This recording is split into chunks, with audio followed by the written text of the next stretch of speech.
You ever hear someone switch tones mid-sentence and wonder who they really are? That's what started it for me. Her voice. I'm Ryan, 32. And for 3 years I thought I was building a life with someone I truly knew. Her name's Ava. Smart, quick, ambitious. We met through a mutual friend, hit it off at a bar trivia night, and never really looked back. We moved in after a year, bought matching mugs, split bills, shared playlists, and Netflix passwords. It felt like a team. Or so I thought. It started subtly, as these things always do. I'd pick her up from work some nights when her shift ran late at the marketing agency downtown. The first time I noticed it, she was on a call as she got in the car. Her voice was different, lighter, almost submissive. She kept calling the guy sir, like he was some military commander instead of a middle-aged creative director. I teased her about it later, something like, "Didn't know you worked for the Navy now." She laughed it off and said, "That's just how everyone talks to Logan. He's intense, but he respects professionalism." At the time, I didn't even blink. I trusted her. I hated that I trusted her. Weeks passed. Her jaw got busier. Weekend meetings started popping up, usually at Logan's place because it's where the big clients are entertained. I didn't question it at first. She was trying to move up. I supported that. But things changed at home too. She became distracted. Her phone was always face down. She'd smile at text notifications and quickly swipe them away if I was nearby. I started noticing perfume she didn't wear for me, new lingerie tags in the trash I never saw on her. And yet, she still kissed me goodnight, still told me I was her safe space. I clung to those moments like a full drowning in a lie. The tipping point came when she left her a cloud signed in on the iPad. I didn't snoop. I swear I didn't. I was watching a video, and it paused when a voicemail notification popped up. It said, "One new message from Logan." I shouldn't have played it. I know that. But something in my chest tightened, something primal and ancient. And I pressed play. Her voice, that same soft one I heard in the car, came through the speaker, breathy and warm. "Hey baby, sorry I didn't get to say goodbye properly. Last night was everything. I still smell like you." My whole body went cold. Not because she cheated. I didn't know that yet. But because I recognized the voice. It wasn't her work voice. It wasn't how she talked to Sir. It was the voice she used when she was trying to sound small, sweet, and safe. The one she used with me when we first fell in love. She'd given that voice to him now. I didn't confront her. I didn't even flinch when she got home 2 hours later, claiming she was exhausted from the late pitch meeting. I kissed her forehead, tucked her into bed, and stared at the ceiling while she snored beside me like nothing was broken. But something had cracked in me that night. Not rage, not even heartbreak. Just silence. The kind of silence that watches and waits. 3 days after that voicemail, I drove her to work. She was humming, hair curled, lipstick perfect, like she was excited for something. When I asked what her day looked like, she said, "Just internal reviews, nothing client-facing." I nodded. "Sounds chill." It wasn't chill, and it wasn't internal. As soon as she disappeared into the revolving doors of her building, I parked across the street and waited. I know how that sounds. I'd never done anything like that before. I'm not the jealous type.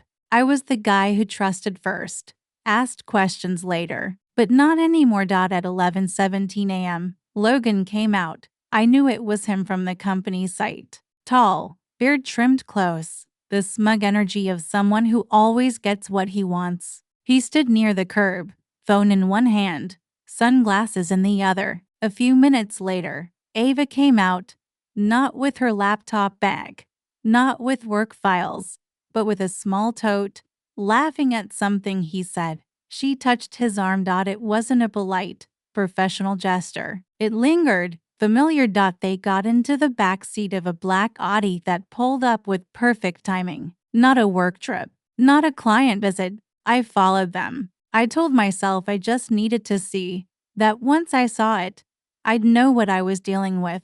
They stopped at a boutique hotel in the Arts District, not even a mile from our apartment. I watched them check in. He placed a hand on her lower back, like he owned her. And she didn't flinch. She smiled. I didn't stay. I couldn't. I drove home, sat in the parking garage for 2 hours, and stared at the steering wheel like it held all the answers. I wasn't angry, not in the way people expect. I was hollow. I felt like a ghost in my own life. When she came home that night, she kissed me like nothing happened, said she was wiped from meetings. I asked if she wanted Thai. She said sure. I got us noodles, ate mine, watched her pretend to enjoy hers while checking her phone every 5 minutes. She still smiled at me, still called me babe, still wore the necklace I got her for our second anniversary, the one with the coordinates of where we first kissed.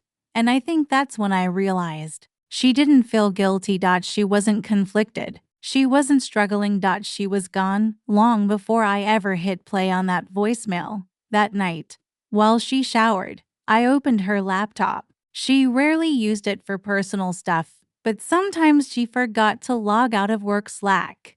There it was, a private channel, just the two of them. I scrolled, weeks of messages, photos, jokes, plans. One thread chilled me the most. Logan, still okay for Tuesday? Ava, only if he's still clueless. Logan, he always is. Ava, that's what makes it fun.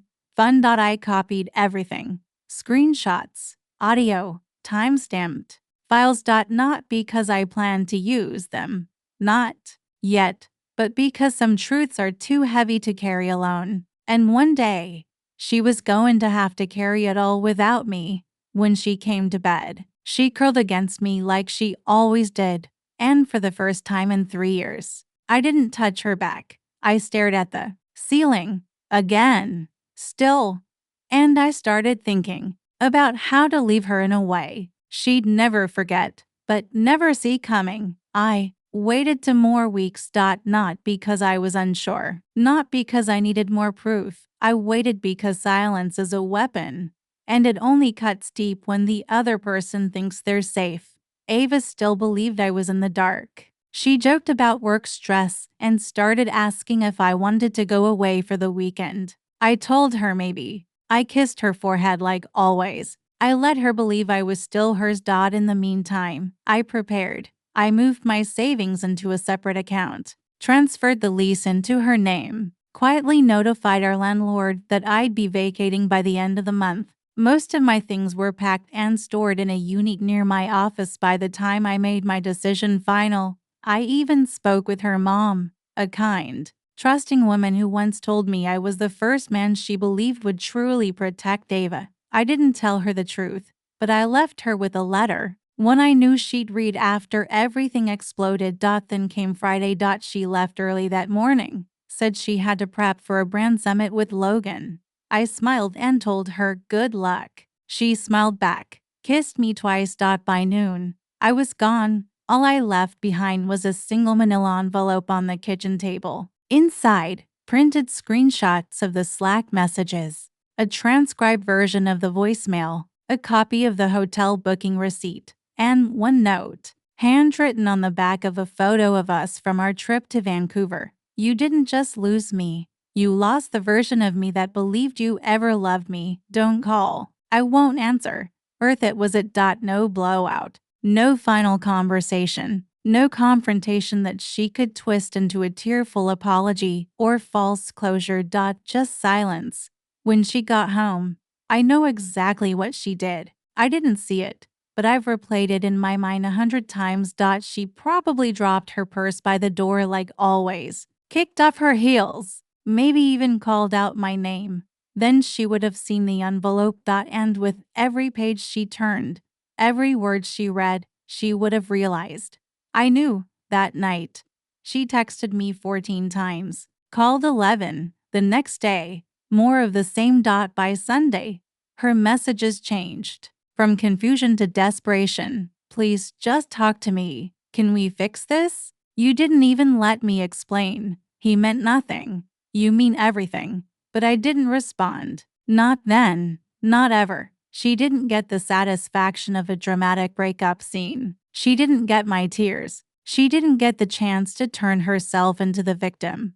All she got was absence, the cold, quiet aftermath of her own choices. I moved into a smaller place, started running again, seeing friends I hadn't made time for. Nobody knew the full story, and I didn't offer it because I wasn't trying to ruin her. I was just done sacrificing my peace to preserve her image. Weeks later, I saw Logan's name in a local industry blog. He'd stepped down from his position. Something about workplace boundaries. I'm sure her little affair became less fun once it cost him something. As for her, I wouldn't know. I blocked her everywhere. I don't hate her. I just refuse to carry her anymore. Sometimes, I still hear her voice in my head. The one she saved for him. The one she used to use on me. But it doesn't hurt anymore. It's just quiet now.